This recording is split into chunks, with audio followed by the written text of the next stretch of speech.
Yes, really worth it, We're baby. back in again Okay, from to the get right to stream, business, and Stanley we're took the gonna first open door complete to the this. left. It's raining for me though. Stanley was so bad at following directions, it's incredible he wasn't 5 years ago. Look, Stanley, I think perhaps we've gotten off on the wrong foot here.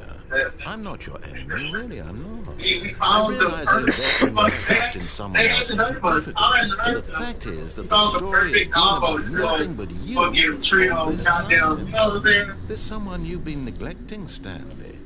Someone? Really? I was in the middle of something. Do you have zero consideration for others? Are you that convinced that I want something bad to happen to you? Why, I don't know how to convince you of this, but I really do want to help you, to show you something beautiful. Let me prove it. Let me prove that I am on your side. Give me a chance. Now listen carefully, this is Okay. important. Stanley walked through the red door. Oh, thank God you are willing to listen to me. Do you see that I really have wanted you to be happy all this time? The problem is all these choices. The two of us always trying to get somewhere that isn't here. Running and running and running, just the way you're doing right now. Don't you see that it's killing us, Stanley? I wanted to stop. We would both be so much happier if we just stopped. And I think I have a solution. Here, let me show you.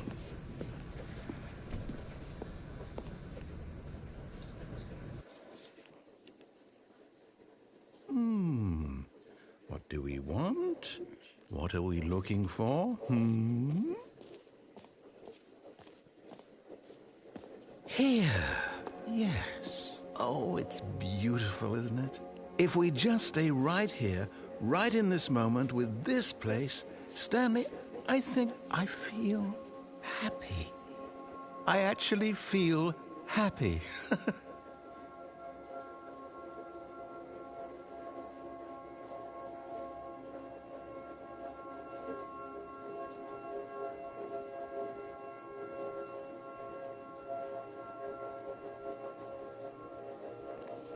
Oh wow.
we don't have a giant lizard for you to fight with, so they're going to make it CGI, so I might have to fight with a tennis ball and stick for some of the stuff, which is really hard.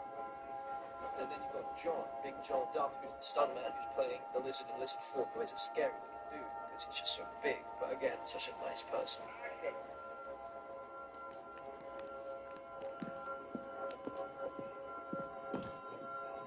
No, wait. Where are you going? Oh, no. Stay away from those stairs. If you hurt yourself, if you die, the game will reset. We'll lose all of this. Please, no, Stanley, let me stay here. Don't take this from me.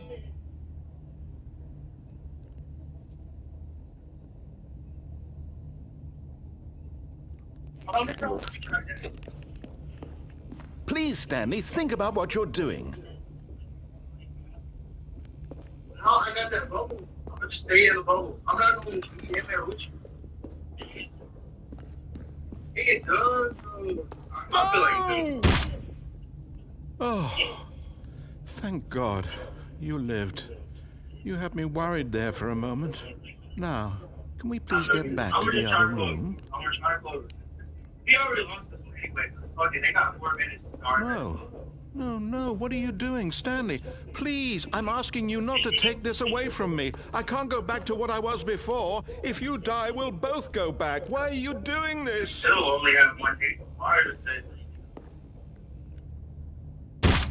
Stanley, let's go back to the other room. Can you do that for me? My God, is this really how much you dislike my game? That you'll throw yourself from this platform over and over to be rid of it? You are literally willing to kill yourself to keep me from being happy. Am I reading the situation correctly?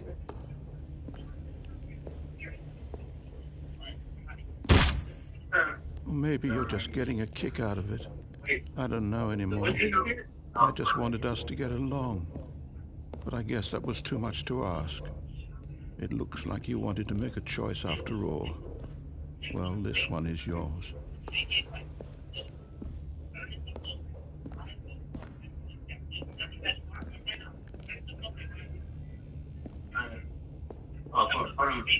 Is it over? Wait, oh, you It's can't, going you to can't restart, do anything isn't while I'm it? closed. I'm going That's back. fine. Yeah, you can't press the tag while I'm closed. I'm gonna. Yeah. That was that. All of his co-workers were gone. What could it mean? Stanley decided to go to the meeting room. Perhaps he had simply missed a memo. It'll take you out of it. I wish it didn't work like that. I wish it did fire the next one.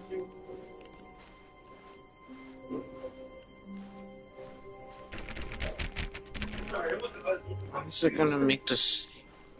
What? When Stanley came to a set of 2 open doors, he entered the door on his left.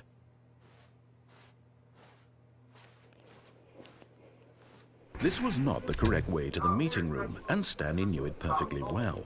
Perhaps he wanted to stop by the employee lounge first, just to admire it.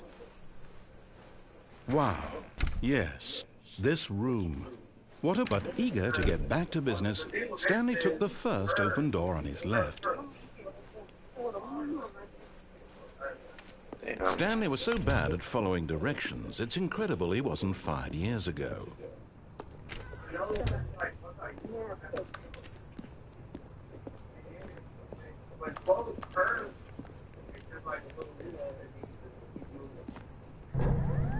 Look, Stanley, I think perhaps we've gotten off on the wrong foot here.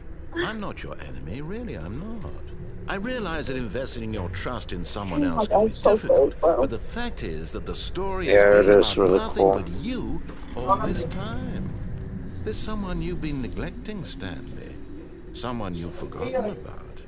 Please, stop trying to make every decision by yourself. I'm not asking for me, I'm asking for her. This is it, Stanley. Your chance to redeem yourself. To put your work aside. To let her back into your life. She's been waiting.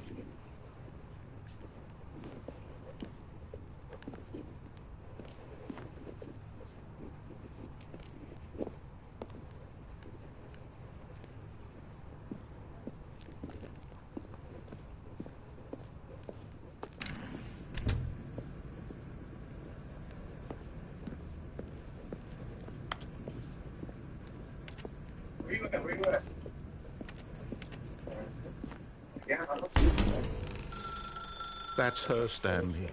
You need to be the... Oh, no, you can't... Did you just unplug the phone? That wasn't supposed to be a choice. How did you do that? You actually chose incorrectly? I didn't even know that was possible. Let me double check. No, it's definitely here, clear as day. Stanley picks up the phone.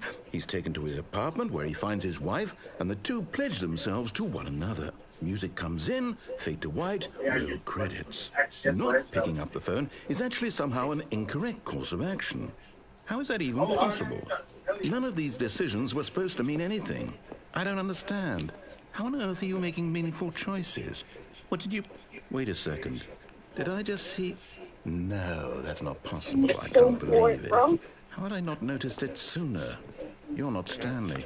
You're a real person. I can't believe I was so mistaken.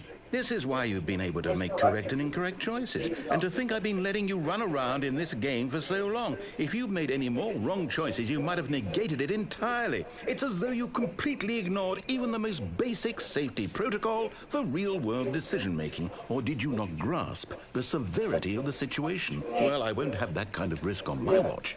I'm going to stop the game for a moment so we can educate you properly on safe decision-making in the real world. Please observe this helpful instructional video. It's gonna make me watch it. It's the best part of being a real person. But if used incorrectly, can also be the most dangerous. For example, in this scenario, a hypothetical real person named Rupert has a choice. He could invent a machine that eliminates food shortages across the world to make life better for all people. Or he could spend years of hard work forgetting how to read. Which choice would you make? Remember that unlike here, the real world makes sense, and at no time should you make a choice that does not conform to rational logic. If you find yourself speaking with a person who does not make sense, in all likelihood, that person is not real. Allow the person to finish their thought, then provide an excuse why you cannot continue talking. Turn to a partner and practice saying, "My goodness, is it 4:30? I'm supposed to be having a back, sack, and crack." Excellent. Making choices on a regular basis is the best part to a healthy decision-making process. Most medical professionals recommend making at least 8 choices per day. Do you make more than 8? Less? And finally, if you begin to wonder if your choices are actually meaningful and whether you'll ever make a significant contribution to the world, just remember that in the vast infiniteness of space, your thoughts and problems are materially insignificant, and the feeling should subside. At this time, your instructor will guide you in an exercise to test and reinforce the material covered in this video. Welcome back. You may have noticed that this room has begun to deteriorate as a result of narrative contradiction. But not to worry. Now that you're properly informed on good decision-making, we're going to revisit a choice you made just a few minutes ago and see what the correct thing to do would have been. This way, please. Sorry, I left. I was asleep. It's okay. You said what?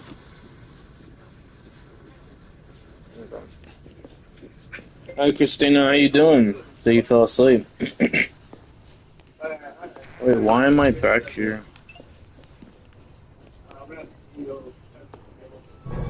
Now that we know your choices are meaningful, we can't have you jumping off the platform and dying. Imagine the main character dying senselessly halfway through the story. That story would make no sense at all. We just need to get you home as soon as possible before the narrative contradiction gets any worse. Unfortunately, it seems this place is not well equipped to deal with reality.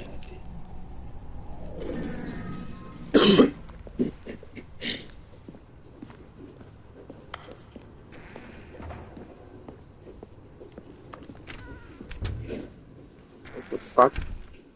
We HA4 test Thursday and we don't go Friday cause it's snowing. Damn, 4 tests on a Thursday? That shit is crazy. Almost there. You'll take the About door what? to the left, back to the correct ending, the story will have resolution once again, and you'll be home free. I feel better TBH. That's great. Now remember, all you need to do is behave exactly as Stanley would. That means choosing responsibly and always putting the story first. I'm quite sure you'll be up to the task. Just follow my lead and you'll be fine. All right. When Stanley came to a set of 2 open doors, he entered the door on his left.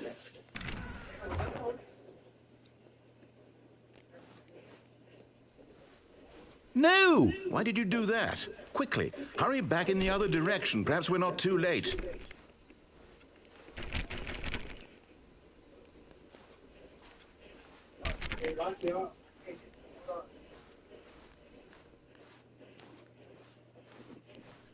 Remember, I'm not getting if I can't hear you, then Oh, it's ruined. I can't believe, after everything we talked about, that my story, you've destroyed my work. Why? For what? What did you get out of that? What did you think was so special about seeing the game undone, left here like so much garbage? It's worthless now. And what am I supposed to do? Even if there were a way to continue, would it be worth it?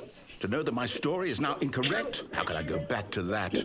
I can't erase that knowledge. I'll have to live with it forever, reliving its impossibility forever. I couldn't live that way. Is it better to shut the game down entirely? To willingly destroy all of my work? I don't know. What's the answer? What do I do? What do I do? What do I... No, I have to. I have to shut the game down. I have to. I have to.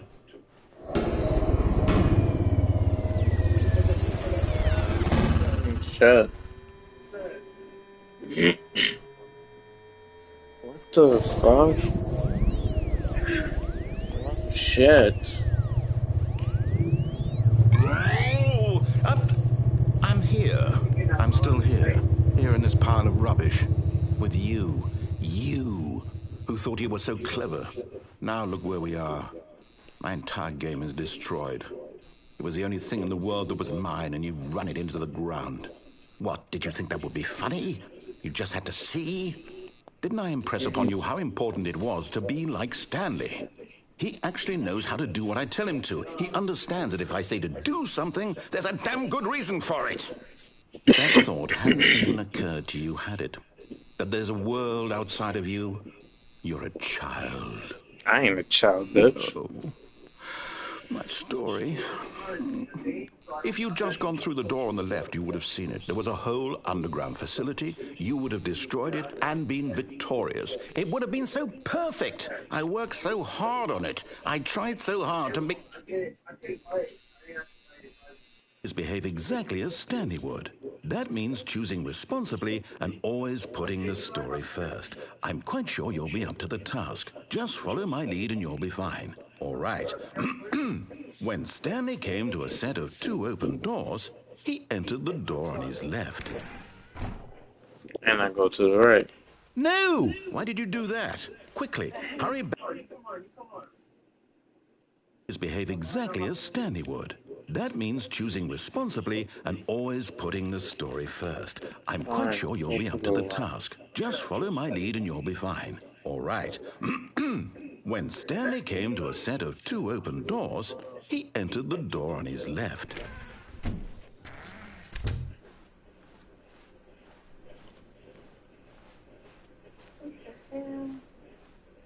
Yet there was not a single person here either. Feeling a wave of disbelief, Stanley decided to go up to his boss's office, hoping he might find an answer there. Coming to a staircase, Stanley walked upstairs to his boss's office.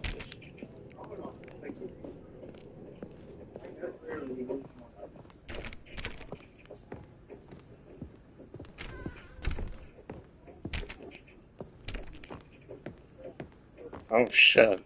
Stepping inside his manager's office, Stanley was once again stunned to discover not an indication of any human life.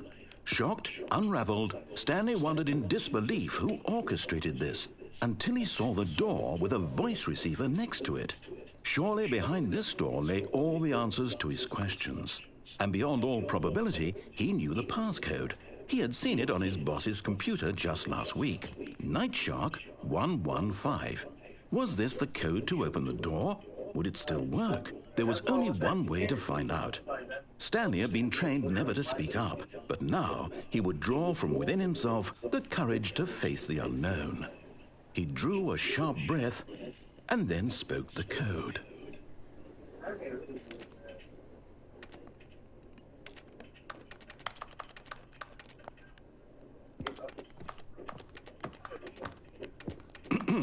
Stanley spoke the code.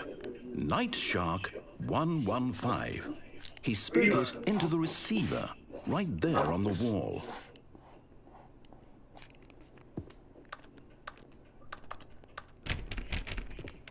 I'm sorry, is there a problem? You didn't mishear me, did you?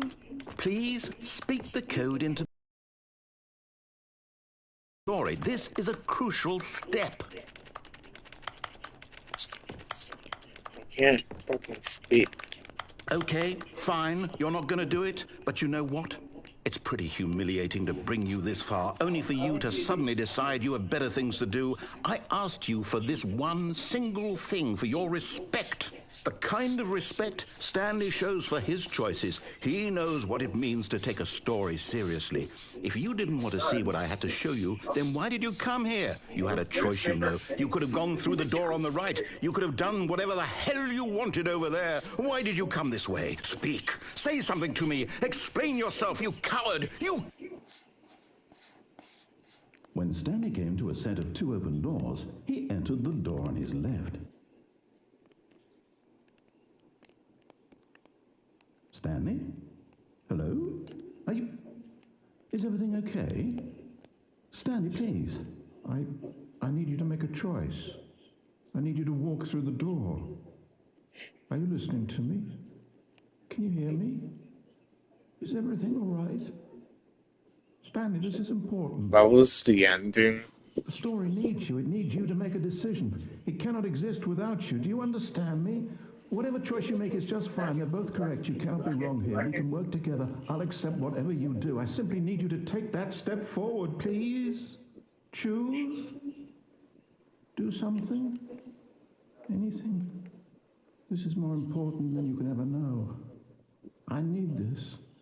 The story needs it. So, you hear me? Are you there? Are you listening to this? Stanley, are you there? Okay. It's okay, I can wait. You need time to decide. Time to make sure your choice is correct. That is the best. Boring ending, skull.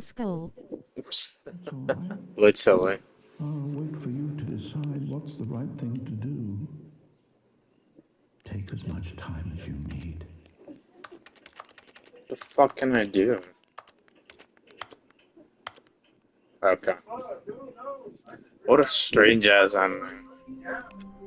Did I get the All of his secret? co-workers were gone. Right? What could it mean? Stanley decided to go to the meeting room. Perhaps he had simply missed a memo. Dog, when can I get a secret The ending? confusion and the chaos all seemed to melt away as Stanley embraced the bucket. Stanley clutched the bucket tightly to his chest. This was not the correct way to the meeting room, but Stanley had felt the bucket calling to him, telling him that the employee lounge was simply the place to be. And here it was. Had the bucket turned out to be correct? Was this... No, never mind. The bucket was wrong. Stanley took the door on his left to go back to the meeting room. No, Said the bucket. don't go to the meeting room. Go somewhere else. The cargo lift, yes. Good, Said the bucket. Now ride the lift all the way to the top. There's something up there I need you to do. Stanley did not question why or how this bucket was speaking to him. It should have alarmed him, of course, because buckets can't talk. But Stanley chose not to think about this obvious fact. He was firmly convinced that the bucket had spoken to him, and he unthinkingly did whatever the bucket asked. I'm trying to figure different endings I can get. In here. Said the bucket. Go into this dark room over here. Stanley once again obeyed blindly. Now pick up the... Whoa, hold on. Why did you unplug the phone? Were you trying to resist the bucket's orders? Stanley, I was joking. Obviously, the bucket isn't talking to you and telling you to do things. Buckets can't talk. It was a joke. Don't you get the joke? It's funny, Stanley. A talking bucket. Can't you see? Oh, goodness. I must have really bungled up the delivery if you actually took me seriously. Where did I mess up the joke? Should I have paused for longer or spoken quicker? Comedic timing is so difficult. I wish I were better at it, but there isn't exactly an instructional video on comedy that one can watch to fully... Oh, wait, yes, there is. It's sitting right here. Let's take a look. What is comedic timing? What is comedic timing? How does it work? How long should it last? How can it be used to effectively silence your political enemies? And more importantly, can it be taught in its entirety within 90 seconds? Thankfully, the answer to all of these questions is yes. Let's dive deeper. If you've ever told a joke or made someone laugh, in all likelihood, you did it while standing 50 to 80 centimeters from them in a room of no more than 76 degrees Fahrenheit, with one of your arms raised straight upward at a 15-degree angle from your body. These are the optimal conditions for good comedic timing. To begin the joke, start by stating and spelling your name.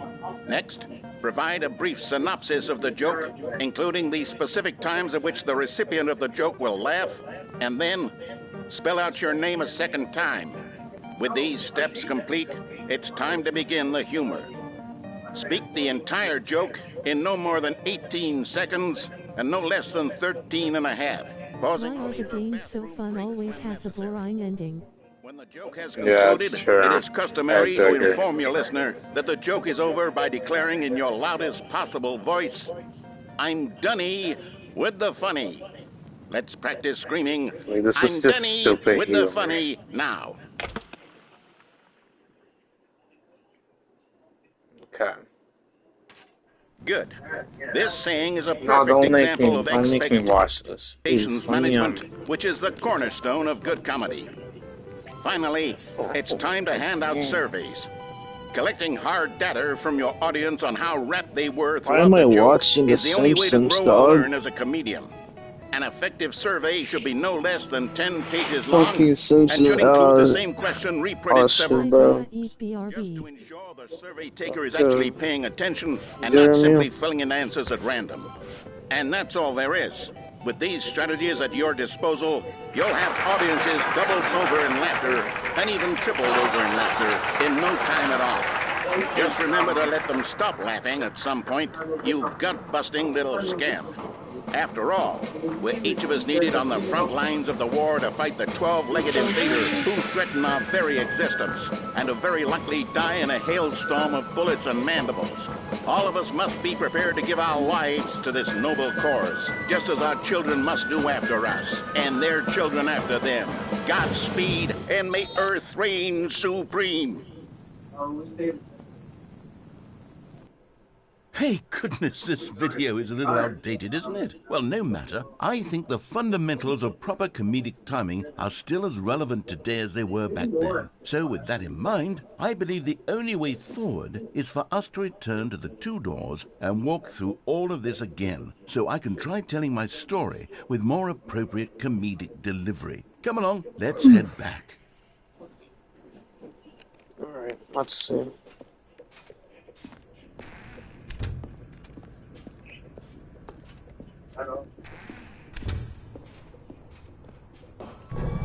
I can feel it. This time, I'm really going to nail the delivery. You'll be in stitches. A talking bucket, you'll say? How ridiculous. How absurd. What a hilarious concept. The king of comedy. That's what you'll call me. Thank goodness we have the instructional video. Otherwise, who knows where we'd be right now. Well, I wouldn't be the king of comedy, that's for sure. The bucket spoke to Stanley. The bucket spoke. The bucket spoke. Oh, I'll figure it out on the fly. No need to overthink things.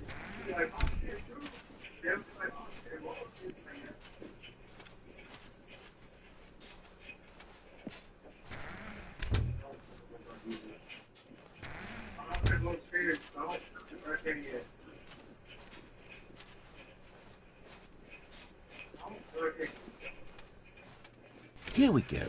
You ready? When Stanley and the bucket came to a set of two open doors, they entered the door on the left.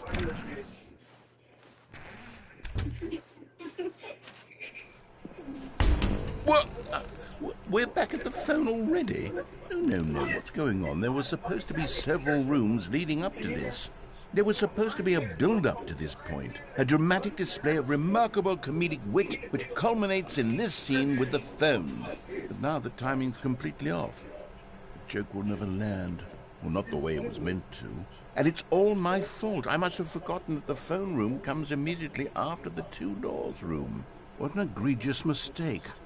I've made a fool of myself. I don't deserve the title of King of Comedy. I'm nothing. I'm not even the lowliest joke-telling whelp. I think I need to go back and rewatch that instructional video again. Yes, surely that will help me improve my... Here we go. You ready? When Stanley and the bucket came to a set of two open doors, they entered the door on the left.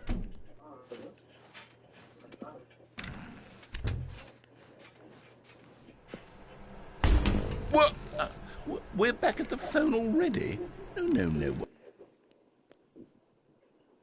Here we go. You ready? When Stanley and the bucket came to a set of two open doors, they entered the door on the left. No. You were supposed to go through the door on the right, leading back to the phone.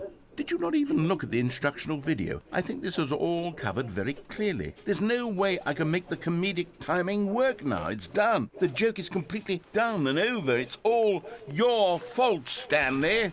I'm going to be ridiculed in the community of other joke writers. I'm going to be shamed at every one of our meetings from now on. All because you couldn't watch a simple video and take a hint. Are you proud of yourself for bringing me down, Stanley? Are you proud? Stanley. It's as though all of your other most prized possessions... Well, let me try that again, Stanley. I heard that you are pale with shame over how unabashedly in love with a bucket you are. No? Still not? Is it the delivery? Pale with shame. Pale with shame? Pale...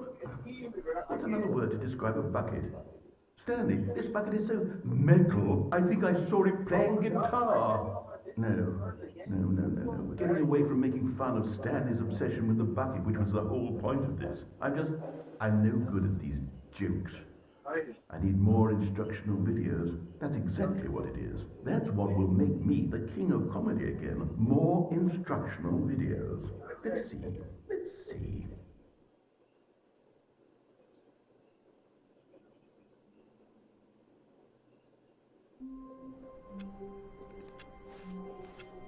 All of his co-workers were gone. What could it... Perhaps he had simply missed a memo.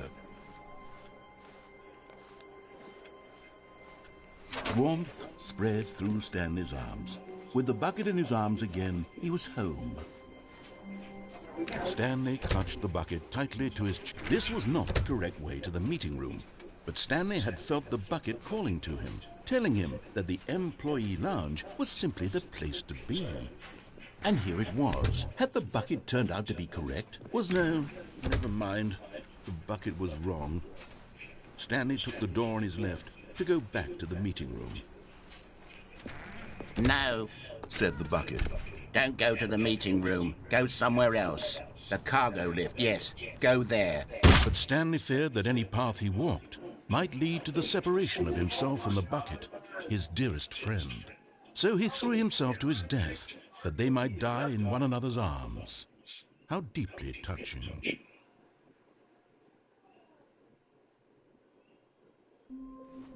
All of his co-workers were gone. What could it mean? Stanley decided to go to the meeting room. Perhaps he had simply missed a memo. When Stanley came to a set of two open doors, he entered the door on his left. This was not the correct way to the meeting room, and Stanley knew it perfectly well. Perhaps he wanted to stop by the employee lounge first, just to admire it. Stanley felt lightheaded, butterflies in his stomach. But eager to get back to business, Stanley took the first open door on his left. Stanley was so bad at following directions, it's incredible he wasn't fired years ago.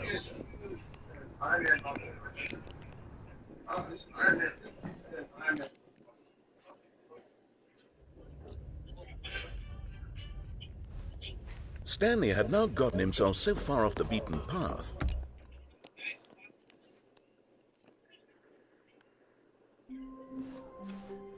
already this was uncomfortable, and Stanley decided that as soon as he found a new space he felt safe in, that he would never leave it again. Stanley picked up the bucket and smiled.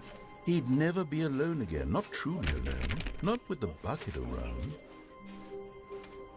Stanley clutched the bucket tightly to his chest. This was not the correct way to the meeting room, but Stanley had felt the bucket calling to him, telling him that the employee lounge was simply the place to be. And here it was. Had the bucket turned out to be correct? No, never mind. The bucket was wrong.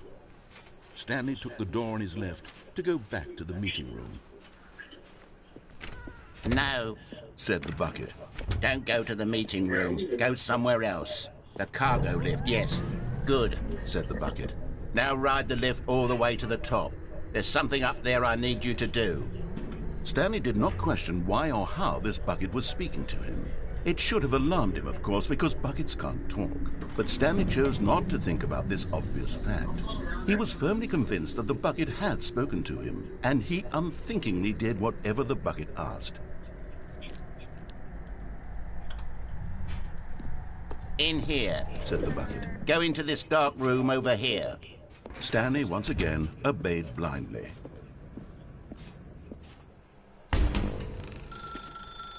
Now pick up the phone.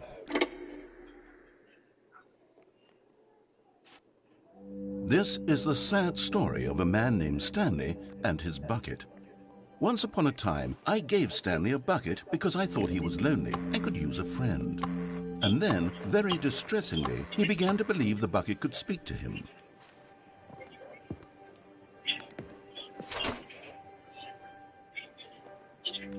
The Stanley Parable Reassurance Bucket was merely meant to provide the comforting glow of companionship. It doesn't literally talk and give you orders. Whatever Stanley is hearing the bucket say to him is just in his head. Lately, I've been concerned about him. Wouldn't you be concerned as well? To see him delusional like this, obsessing over an inanimate metal object? I want to say something to him, but I don't know how I can convince him. I don't know if he'll listen to me. Well, I'll try anyway. Stanley, can you hear me? Listen to me. It's just a bucket. It can't think, it can't talk. All it will ever truly do for you is effectively transfer a liquid from one location to a different location. That's it. It doesn't do anything else.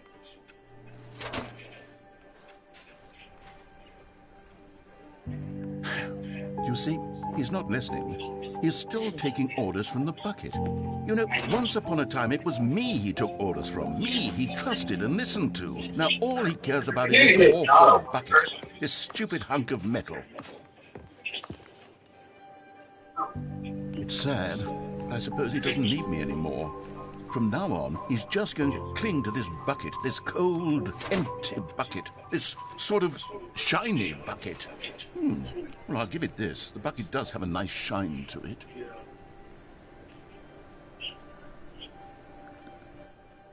Yes, I suppose on closer inspection that it doesn't quite look like your average hardware store bucket. It's just a little more, what am I trying to say? Sturdier, more capable of transporting liquid. Like it would be better at moving an amount of water from one room to another. Oh my God, what am I saying? Better at carrying water from room to room. It's a bucket. It's literally just a bucket. Why do I feel some need to point out the ways in which it's so much more than just a regular bucket? Oh no, I'm having feelings.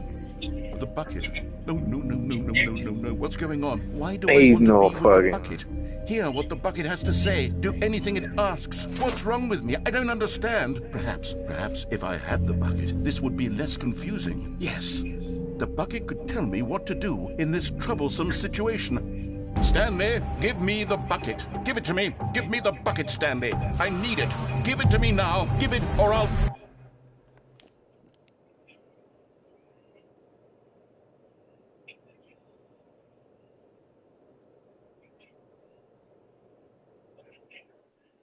What a strange ending.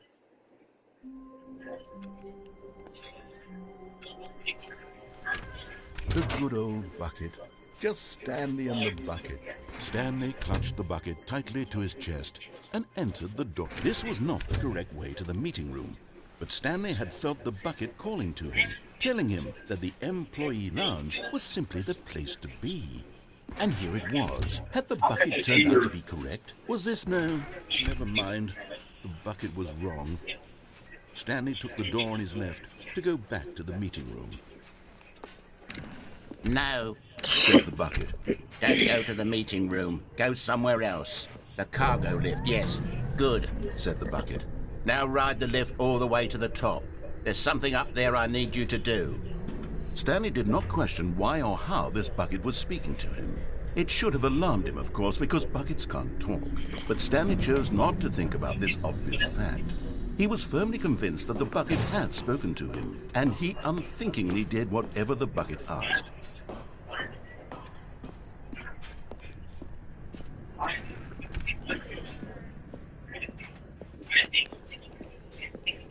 No, stop. Look there on the wall. There's a sign right there that says, no buckets past this point. Stanley, how could you think it was okay to bring the bucket here? Unless, what if the problem is that you actually don't know what is a bucket and what isn't a bucket? I suppose that would explain a lot about your behavior up to this point. Which, if that's true, well, my goodness, I think we have to do something about it. This misunderstanding could have dire consequences on the entire rest of the game if not addressed quickly and properly. So much of the impact of the story is dependent on your understanding of what is and isn't a bucket. Please, step in here for a moment.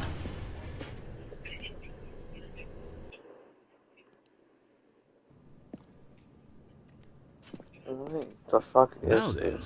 I'm going to run you through some test scenarios, and you'll tell me whether or not the thing I'm showing you is a bucket. Simple enough, right? This should tell us everything we'll ever need to know about what is or is not a bucket. Okay, let's begin. Let's see. Item 1. Is this a bucket? Incorrect. It is a hologram of a bucket, not an actual bucket. What the fuck? Item 2. Is this a bucket? Yes. Incorrect. It is a 3D printed recreation of a bucket, not an actual The bucket. fuck?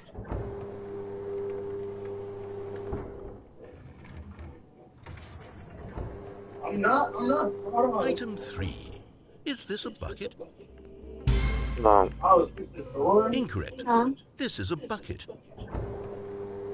What the fuck?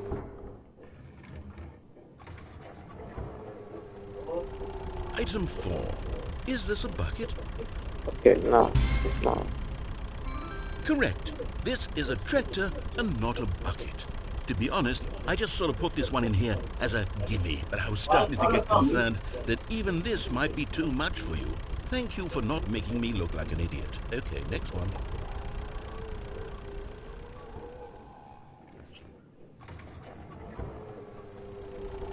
Is this a bucket?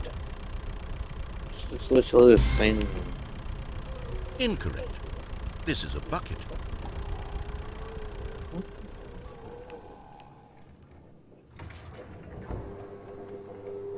Item 6. Is this a bucket? No. Trick question. Both. Gotcha.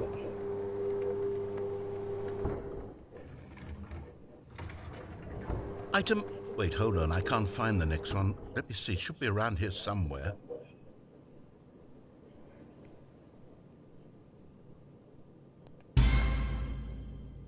Okay, you and I both know there isn't anything here. And I don't appreciate the implication that nothing is a bucket when we both clearly know that a bucket is something, and therefore nothing could possibly be something.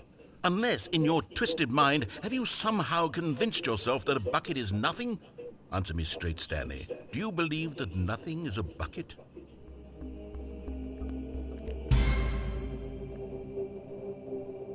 You know what? I'm too confused to even sort it out. I've lost all sense of perspective. What is a bucket? What isn't a bucket? Mere moments ago I could answer these questions with confidence. And yet now I'm somewhat adrift. Do any of us know what a bucket is? Am I a bucket? Stanley, I can't keep doing this. I'm losing myself, and myself was all I ever had to begin with. I'm afraid the bucket is threatening to tear our relationship apart. I can't have that. I'm sorry. But I'm going to erase all buckets from the game entirely. Okay, here we go.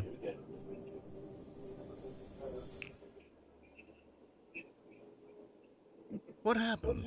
Is everything gone? Why did everything disappear? Wait, was everything a bucket? Every single thing in the game was a bucket? Oh my God, I had no idea. How could... except me. I'm not a bucket after all. And you, Stanley, you're still here. You're not a bucket either. Oh, this is wonderful news. We're not buckets.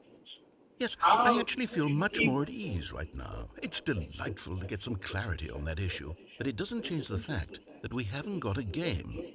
So, tell you what, I'll reset everything and we'll put back all of the buckets, okay? And we'll know that it's all a bucket. But if you run into anyone else, maybe don't mention that. Who knows what that information might do to a person? All right, here we go. Yeah. What a strange ass on man. All of his co-workers were gone. What could it mean? Stanley decided to go to the meeting room. Perhaps he had simply missed a memo.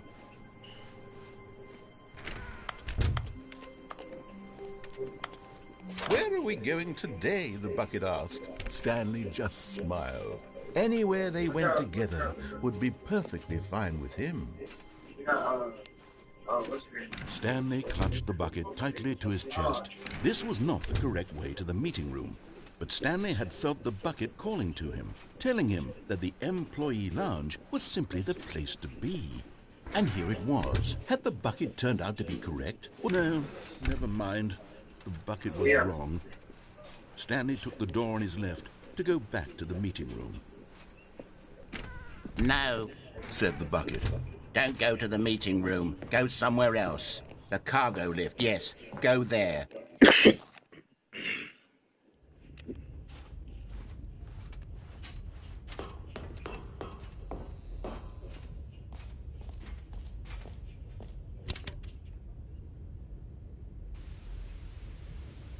Okay, this is day number 295. Tape number... I don't even know. I've lost track. Nothing feels real anymore. The longer I study this bucket, the less sense anything makes. The sheer euphoria I feel every time I pick it up. No matter how many times I've done it, it's always the same feeling. And the emptiness in my chest when I set it down. It doesn't make sense. There's no explanation for it. I still haven't figured out why I see the world so differently when this bucket is in my arms. Why everything feels so... What do I do with this treasure? I can monetize it. Yes. It's unthinkable the amounts of money people will pay for even just an hour with the bucket. This is my golden ticket. But I have to be careful, because as soon as this gets out, there's going to be a target on my back. This is insane. Even now, I don't know who might be trying to get... What's that? Who's there?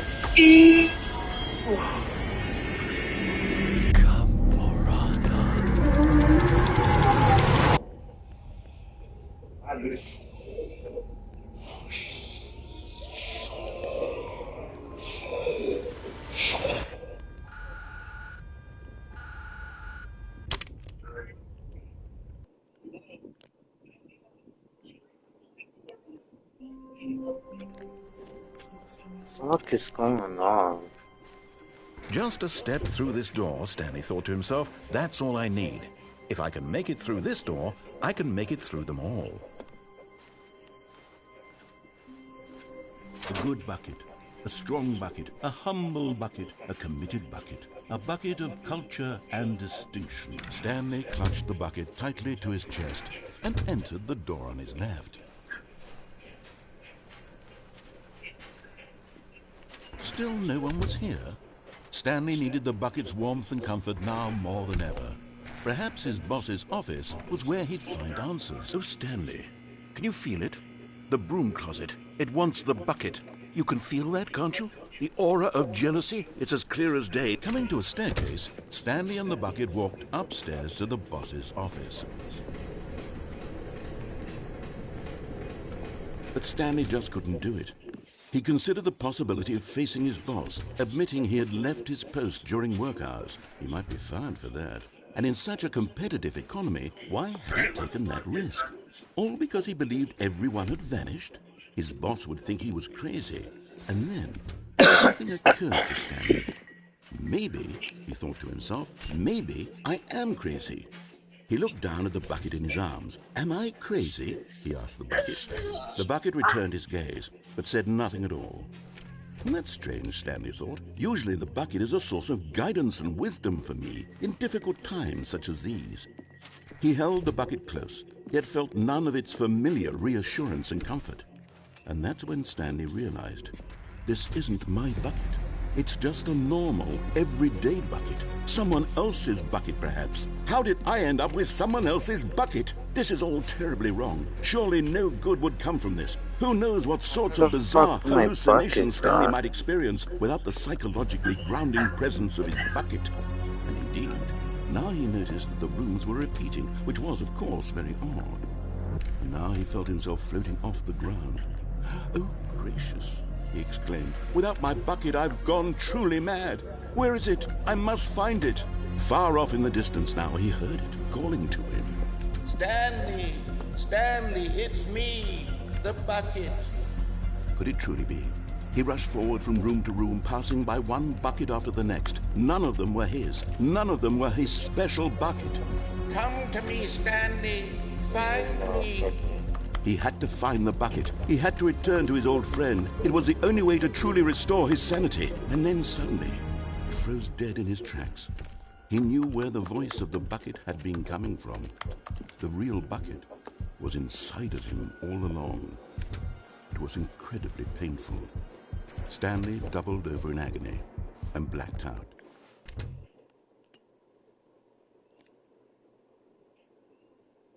This is the story of a woman named Mariella.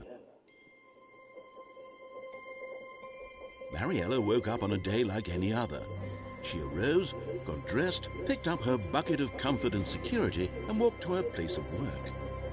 But on this particular day, her walk was interrupted by the body of a man who had stumbled through town, talking and screaming to himself, and then collapsed dead on the sidewalk. Right away, she knew what the problem was. This man had no bucket. Of course he'd gone mad, ranting and raving about a narrator describing all of his actions and how everything is predetermined and free will is an illusion and it's all just a video game. It could all have been prevented if only he'd taken his bucket with him. Perhaps he didn't even realize he'd forgotten his bucket at home in the first place. How cruel the world can be, Mariella thought, and she hugged her own bucket even tighter. But of course, she had no time for this.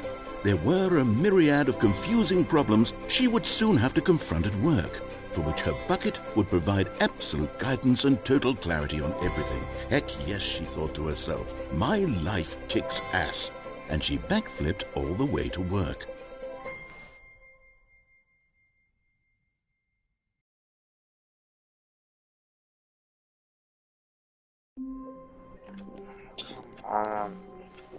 All of his co-workers were gone. What could it mean? Stanley decided to go to the meeting room. Perhaps he had simply missed a memo.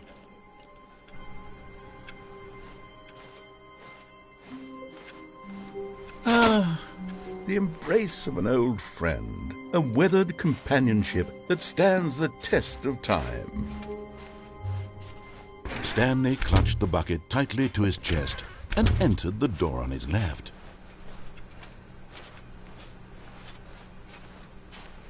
Still no one was here. Stanley needed the bucket's warmth and comfort now more than ever. Perhaps his boss's office was where he'd find. Coming to a staircase, Stanley and the bucket walked upstairs to the boss's office.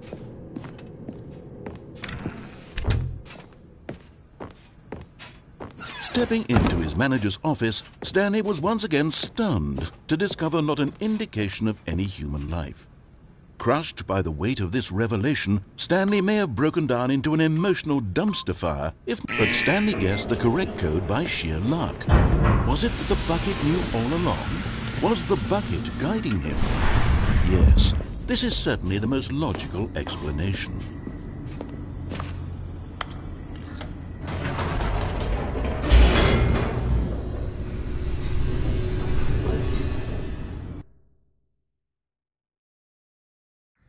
The elevator raced downward, plummeting towards an unknown fate.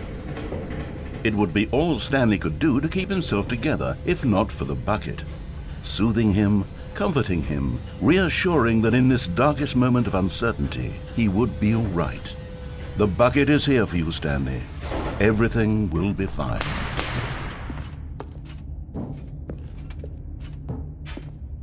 Stanley and the bucket walked straight ahead through the large door that read, Mind Control Facility.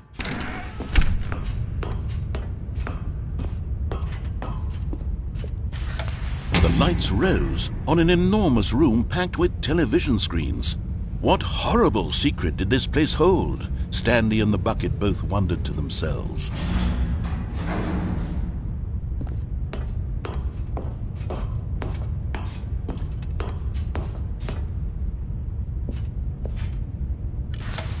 The monitors jumped to life, and Stanley nearly dropped the bucket in shock. Everyone in the office was being videotaped, monitored like guinea pigs. The bucket had never seen anything like this, and it very nearly burst into tears as Stanley cradled it gently, reassuring it that everything would be fine.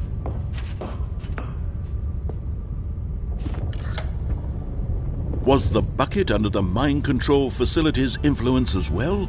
Had the bucket been told to do things it didn't wish to do? What kinds of things does a bucket want to do or not want to do in the first place?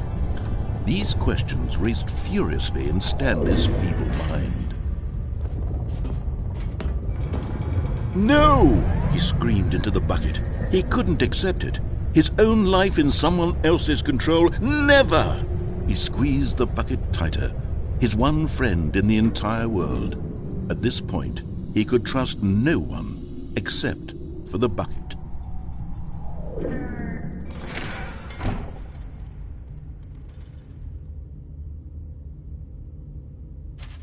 But here was the proof. The heart of the operation. Controls labeled with emotions, happy or sad or content. Walking, eating, working, all of it monitored and commanded from this very place. And as the cold reality of his past began to sink in, Stanley decided that this machinery would never again exert its terrible power over another human life.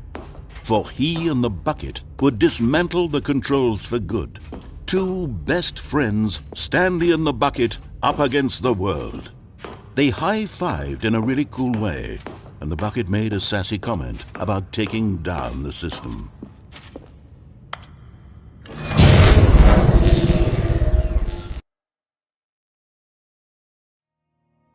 Stanley and the bucket waited in blackness. Was it over? Yes, they had done it. Stanley and the bucket had defeated their greatest and darkest enemy, freed themselves from the tyrannical grip of the evil mind control machine. Freedom was now mere moments away. Excitedly, the two of them began to discuss the kind of life they wanted to live once they stepped through this massive door. The bucket wanted to learn to roller skate.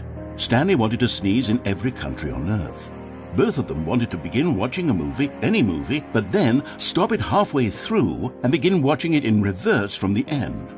True, it was a simple life they envisioned, but it was one they'd lived together, with one another to lean on, to trust, to support. What? Wait. What was happening? Why had the door stopped? Was Stanley and the bucket not about to be freed? An unbearable silence filled the room, lingering in uncertainty, until finally the truth hit Stanley square in the face. This building did not want the bucket to leave. Even the facility itself recognized the incredible calming presence of the bucket, needed the soothing warmth of the bucket, would go to any lengths not to part with the bucket. No. Stanley can't leave this place, not while he has such a precious bucket in his arms. Not while this building has anything to say about it. Stanley realized he would never again leave this very room. But at least he has the bucket. To be trapped eternally in darkness isn't really so bad, Stanley thought to himself. As long as I have my bucket with me, right? I'll be okay, won't I? Stanley gulped. Very soon now, he was about to find out.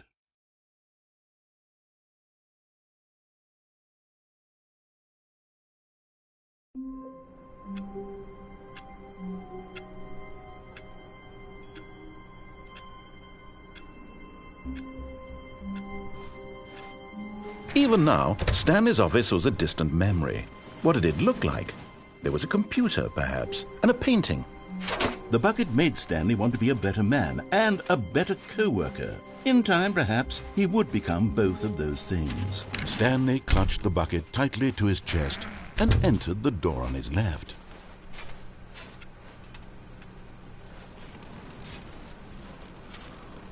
Still no one was here.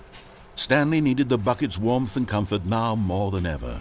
Perhaps his boss's office was where he'd find answers. Coming to a staircase, Stanley and the bucket walked upstairs to the boss's office.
Nothing that mellotron.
I'm back. Come on. From enough elevator. Stepping into his manager's office, Stanley was once again stunned to discover not an indication of any human life. But Stanley guessed the correct code by sheer luck. Was it that the bucket knew all along? Was the bucket guiding him?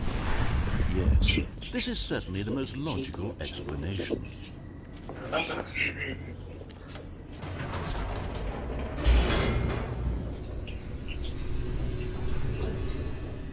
Just want to get this fucking. I'm doing all of this just for one fucking trophy, dog. This trophy, please, for me. Stanley and the bucket walked straight ahead through the large door that read, Mind Control Facility. Although this passageway had the word escape written on it, the truth was that at the end of this hall, Stanley and the bucket would both meet a violent death. The door behind them was not shut. Stanley and the bucket still had every opportunity to turn around and get back on track. At this point, Stanley and the bucket were knowingly walking forward into a very painful death for each of them.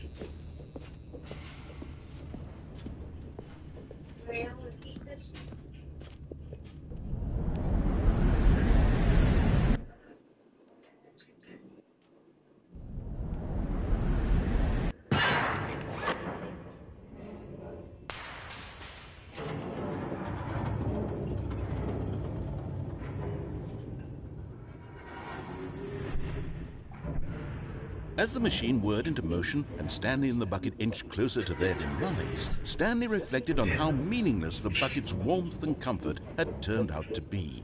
To be sure, it puts the mind and the soul at ease to embrace the bucket, but what use is a sense of ease when you're about to be crushed to death? This is what Stanley thought to himself, and he sort of kicked himself for wasting so much time carrying a bucket everywhere. Farewell, Stanley.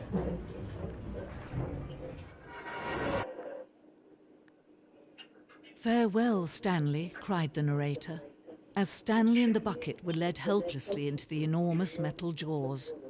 In a single visceral instant, the bucket's life came to an end as it was crushed violently to death. I didn't see that. It was a shame, the death of such a magnificent bucket. It's true that all buckets are radiant in their own way, but this one stood above the rest. It was a glorious bucket to behold. The fuck.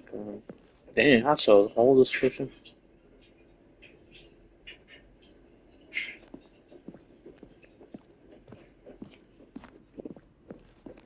Can you see how arrogant it was for Stanley to take a bucket like this and to claim it for his own? Can you see the hubris that blinded him? Can you see that the bucket is far more noble than Stanley will ever be in his short life? It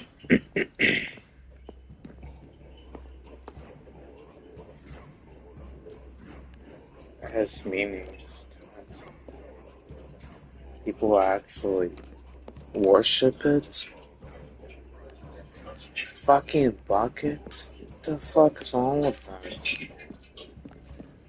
No man can own a bucket, and certainly not a bucket as dazzling to behold as this one. It is man who should kneel before the bucket.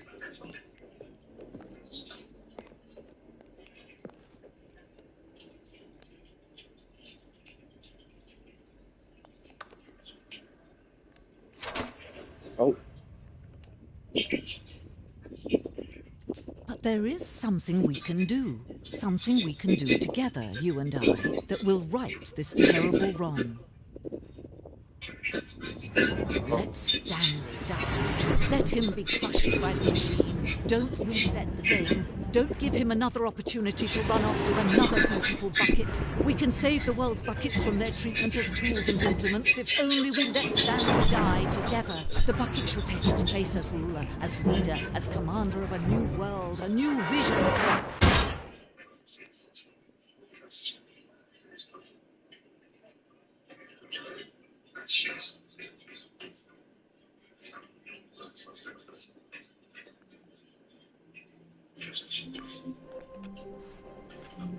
The meeting room. Yes, that's where everyone would be.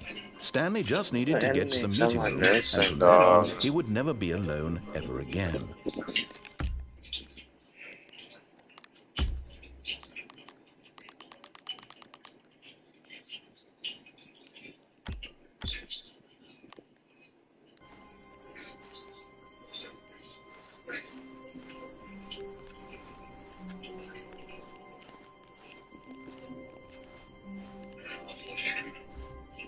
When Stanley came to a set of 2 open doors, he entered the door on his left.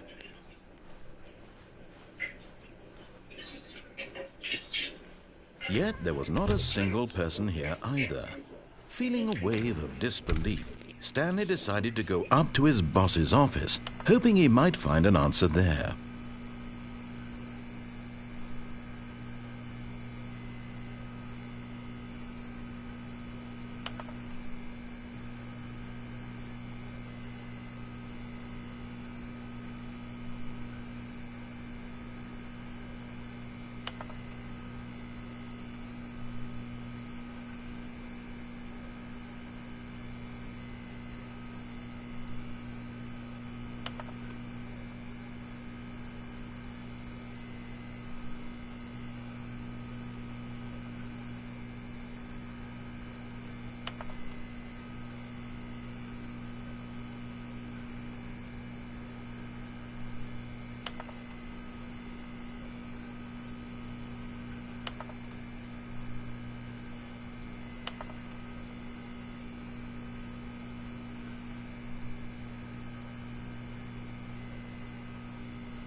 Sure.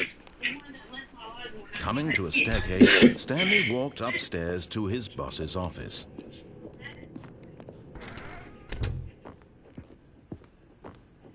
Stepping into his manager's office, Stanley was once again stunned to discover not an indication of any human life. What? Shocked, Stanley was in such a rush to get through the story as quickly as possible, he didn't even have a single minute to just let the narrator talk.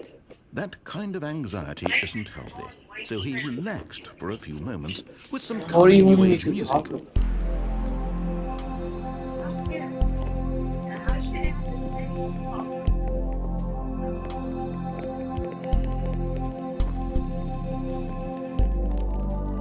Feeling Ballsack. soothed and rejuvenated, Stanley calmly walked forward into the opened passageway. I said Ballsack.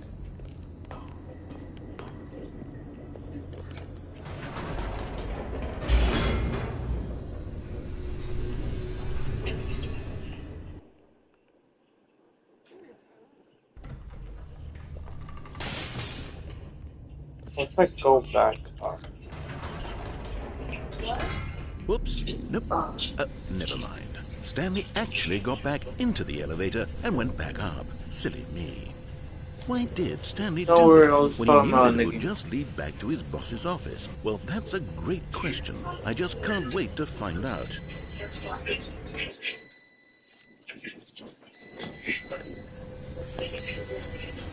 What? Acid kicked me to the office. There you go. Found secret. Like that.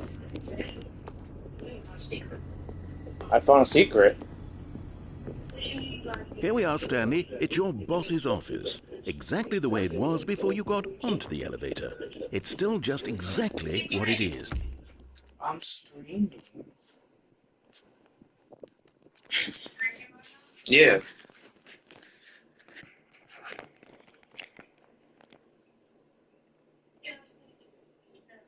I'm gonna get my food over.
what a decision you've made to come up here and look at the office again.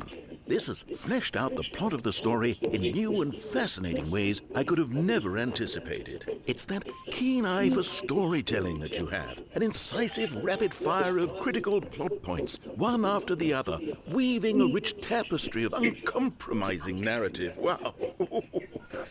I'm bolted to the edge of my seat.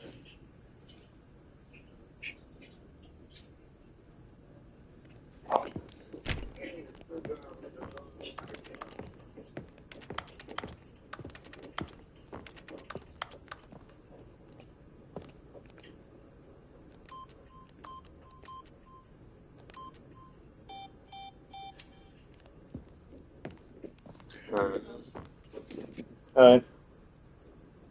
Why are you turning his back?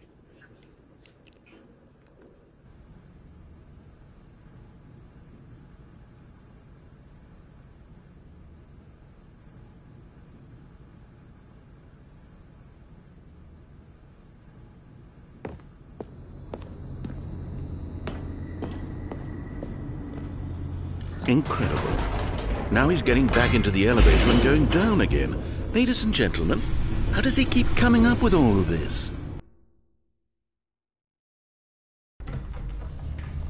Surely this time Stanley will walk forward into the spooky corridor. Stanley walked straight ahead through the large door that read Mind Control Facility.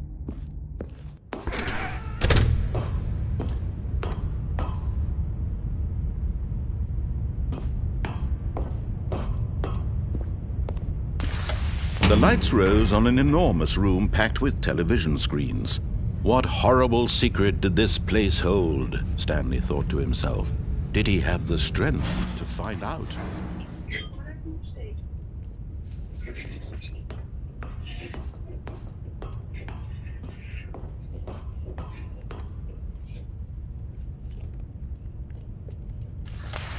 Now the monitors jumped to life, their true nature revealed. Each bore the number of an employee in the building, Stanley's co-workers.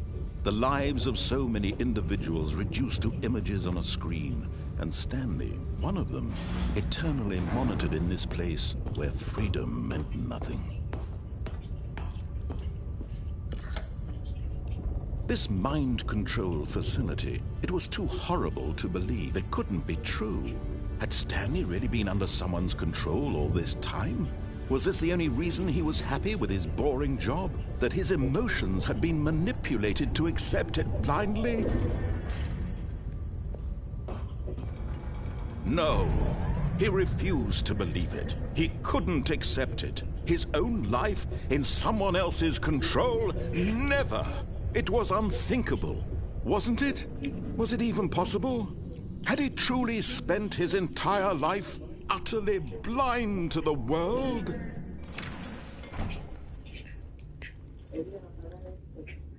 Okay.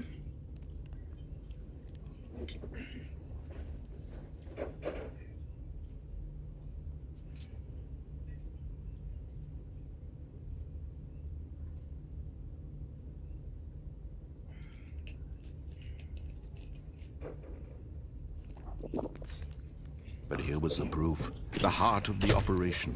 Controls labeled with emotions, happy or sad or content. Walking, eating, working, all of it monitored and commanded from this very place. And as the cold reality of his past began to sink in, Stanley decided that this machinery would never again exert its terrible power over another human life. For he would dismantle the controls once and for all.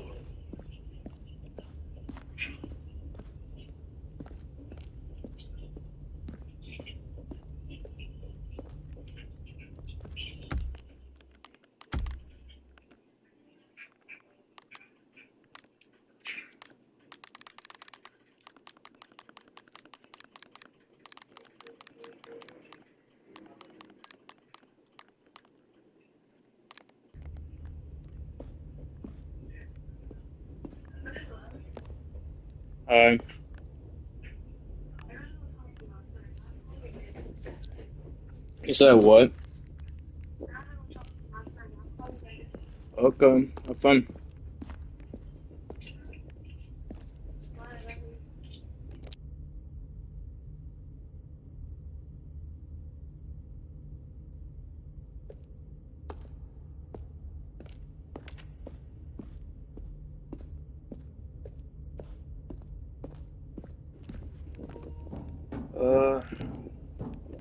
Trying to figure out how I can get up there.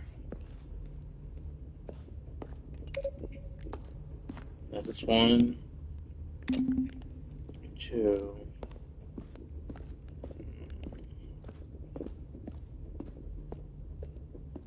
Where is 0?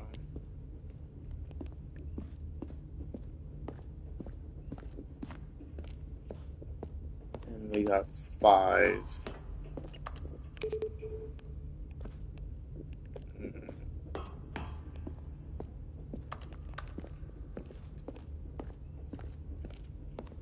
Oh, we got something here. We got 3. Where's 4?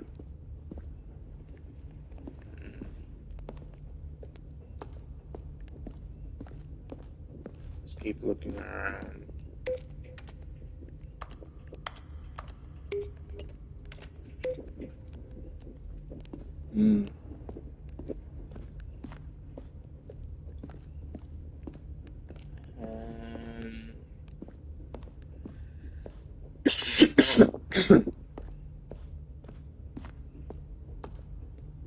I assume over here is 4, but like, I can't get access to that.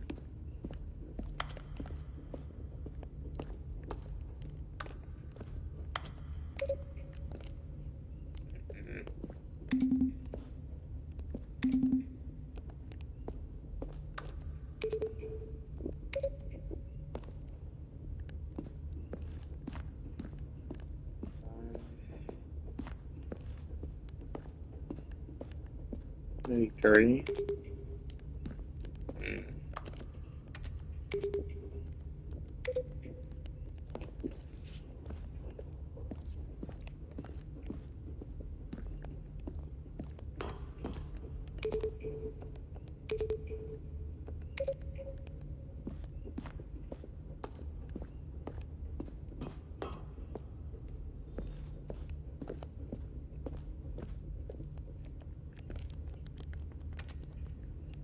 I don't understand. What the fuck you want me to do?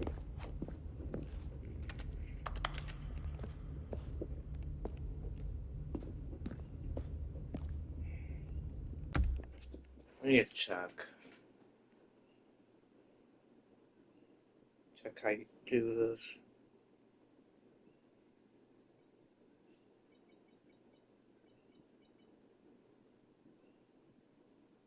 Alright, right here. Hello, I am Biscuit. In this video I will be exploring the mystery of the detonation ending of the Stanley Parable. I opened the game's map file in my favorite editor and read what connects where. Thus, I now know precisely what each button does. For instance, the number buttons, the ones that are so nicely numbered from 1 to 5, they do nothing. They are of absolutely no consequence whatsoever. They just make a nice little sound, but aside from that, pressing those buttons achieves nothing at all. Now, what about the other buttons, such as these 4 right next to the entrance door? Well, this is interesting. These 4 buttons here, called cat butts, they do nothing at all.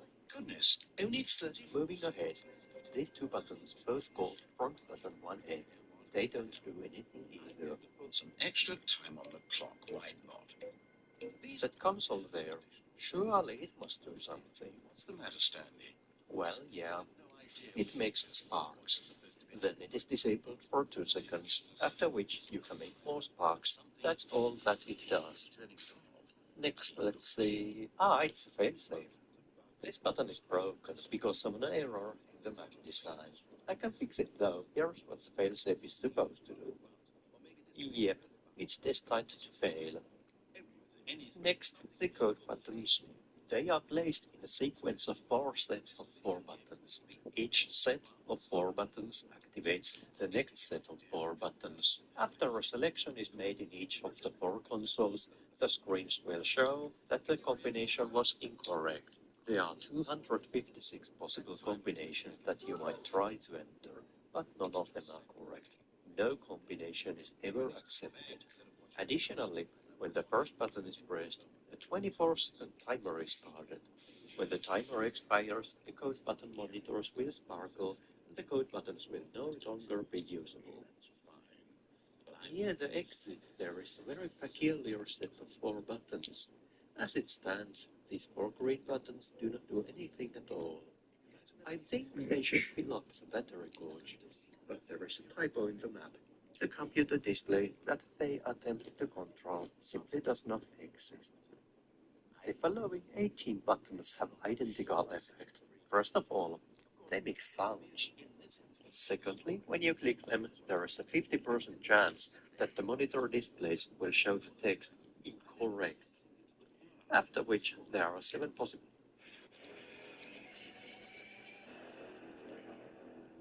What's up, Trophy Hunter? Welcome to my Platinum walkthrough for the Stanley Parable. Trophy requires to play.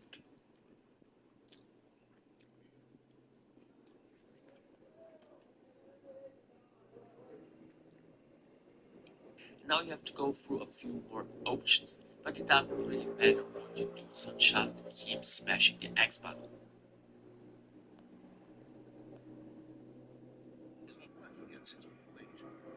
So now press the option button and go to settings to unlock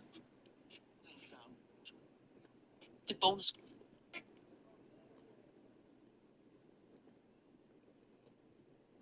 So back at the main menu, select begin the game. So this part is not really important, just give the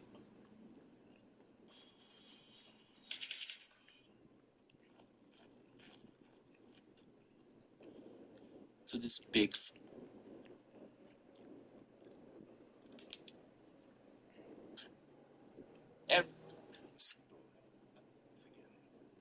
Big decision. But, well, no, if there had been any kind of reward for finding all of these, it is them recently. Stay here. I'm looking. Stand. I remember it. One more mem. Oh, who could have guessed? They were shooting remember the whole story. Got them to false do my thinking. Picture. I own it. Fun to play. The run of the office is the story. However, once you're back at your main office, press the option button and quit the game. If everything done correctly, you should see now epilogue in the main menu. So once you're back at the main menu, select epilogue.